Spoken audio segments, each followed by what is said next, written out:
Hello viewers, welcome to my இடம்பு channel. Podi dosa பாருங்கள். இப்படி அவ்வளோதான். தோசையை ஊற்றிட்டு பொடியை மேலே தூவி விட்டு நிறைய நல்லெண்ணெயை ஊற்றிட்டா சூப்பரான பொடி தோசை வந்துடும். அவ்வளோதான்.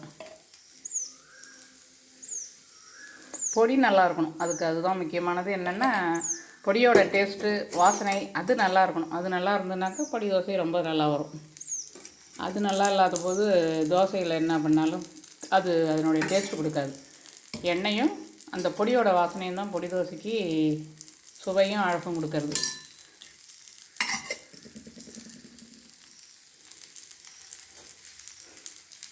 அப்புறம் சாதாரணமாக நம்ம திருப்பி போட வேண்டியது தான்.